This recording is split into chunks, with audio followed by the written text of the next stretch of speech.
Hey guys, I know a lot of people are still playing Minecraft 1.18.2 with Forge, so I wanted to cover a video for that.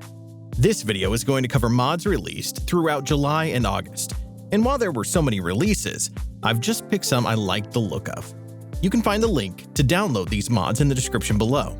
But first, this video has been sponsored by Opera GX, the web browser for gamers, and they've given me access to their virtual filming studio to show you some of their most interesting features. Let's start our tour in the GX control room. In Minecraft, and especially in some of its competitive modes, you're going to want the highest frames per second possible. Well, with just the press of a few buttons, you can limit the amount of CPU and RAM resources used within the browser, which can help boost your performance. And you can even limit the network usage, which should help reduce ping and latency. In Opera GX, you can also connect different social medias and services, allowing them to be accessed within the browser.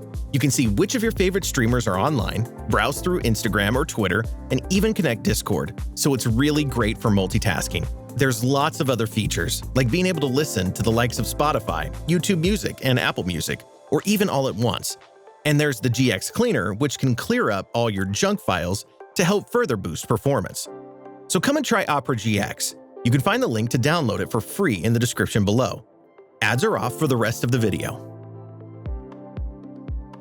The main feature provided by the Moss and Monsters mod is a new biome, which is the Mossy Forest. It's made up of blocks like ancient trees, azalea, and moss. Some new creatures inhabit this biome like moss crabs, moss munchers, and tree spirits. The moss crabs can even be tamed and ridden, and they're pretty big, and tree spirits will need to be manually summoned using moss catalysts. But there are a few more features, including some new armor and weapons. Better Combat adds a combat system inspired from Minecraft dungeons. The most noticeable change comes to animations, with there being some different ones that will be alternated between. Some other useful changes are included, like having improved weapon collision, being able to swing through grass, and dual-wield combinations. Gaggle and Golem adds 7 golems into Minecraft, which can all be summoned by building small structures. These are the redstone, copper, melon, furnace, icy, magma, and stone golem. Most of these golems will be good for patrolling your bases of villages, as they'll attack hostile entities in different ways. The cheapest one to make is probably the stone golem, with the furnace golem being the most expensive. Actual statues add some around 20 different statues into Minecraft made up of blocks. They spawn very commonly, so you'll have no problem finding them. They're made up of different blocks which you can mine, and they might be useful for your own builds. Balanced Crates adds 9 new storage crates into Minecraft, which are mostly made from different woods. They all have crafting recipes too. One thing I like about this mod is that when looking inside a crate, it will be visibly open and remain that way until manually closed. And they have 44 storage slots, which is a bit more than standard chests.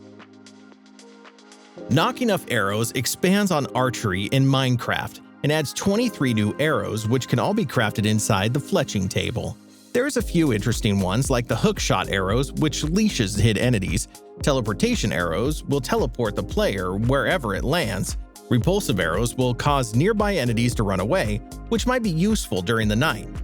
If you hit mobs with love arrows, then they'll enter love mode, allowing them to create a baby. The dowsing arrow can remove any fires, and if you hit lava with it, then it will turn into obsidian. But there's many other useful arrows you might like. The mod also includes a quiver, which is able to hold 5 stacks of arrows at once, and some new enchantments are added to improve on it further. This mod adds a new village into Minecraft, which is the Dark Grove Village. You can find it as you naturally explore your world, or you can obtain a map leading to it from a cartographer. As you might have noticed, it's got some slight differences from vanilla villages, with the buildings being a different style. There's even some new ones too, which have their own villagers with professions like wizards, beekeeper, and coppersmith. Overall, they're nicely designed, and I'd say they're more compact and larger than regular villages. Zombie Mobs introduces zombified versions of many Minecraft creatures, such as chickens, cows, foxes, wolves, goats, dolphins, and even pandas. They're going to be hostile to players, non-zombified versions of themselves and to villagers. You can find them naturally spawning during the night, but regular mobs can become zombified if they die during the night too. And like with regular zombies, they'll burn during the day. Zombified versions of animals have their own traits, like how a zombie cat has poisonous scratches, or how zombie pigs have a chance of exploding if they're set on fire. You're able to cure them with a splash potion of weakness and a golden apple, and then wait 100 seconds. Illuminations was recently made available for this version of Minecraft. The first change you might notice is fireflies, which can appear in a variety of biomes. In the Nether, you will find will-o-wisps in the soul sand valleys, or go to the end and you can find chorus petals falling from chorus flowers. But there's quite a lot of other effects, with some being themed around Halloween, like eyes in the dark, pumpkin spirits, and poltergeists. Light Meals adds a lot of new foods and drinks into Minecraft, which can mostly be crafted from vanilla ingredients, including a few new items provided with the mod. There's new pies, soups, stews, salads, and meats. There's even 2 new placeable cakes, which are the honey cake and the pumpkin cake. From now on, some creatures like squid, horse, polar bears, llamas, and ocelot will drop meat of their own which can be cooked and eaten too. And there's a new set of tools which can be created from caramel.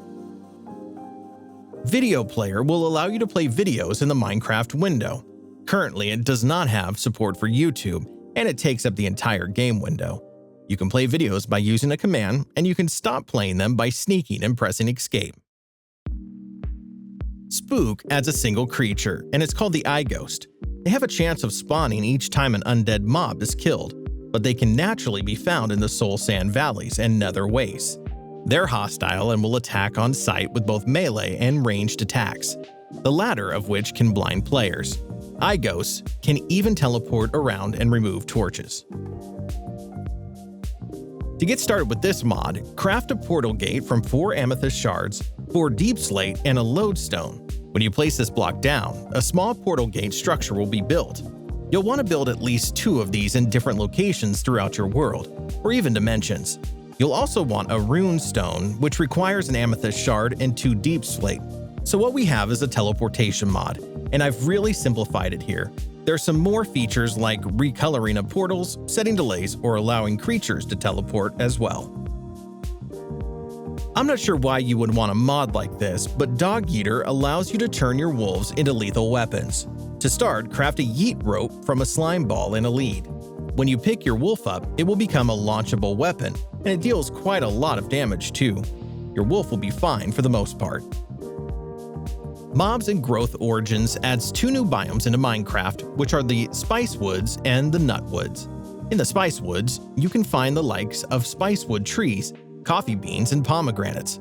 An animal that spawns here is the Chini, which can be tamed with coffee beans. In the Nut Woods, you'll find nutwood trees instead, as well as peanuts, vanilla, and almonds. And the creature you can find here is the Deezy.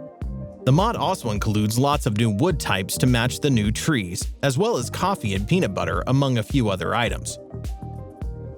Selfie Cam adds some new camera angles which can be accessed by pressing the F6 key. When you do so, it looks like you're holding a camera in either your left or right hand, and then you can just take screenshots like you normally would.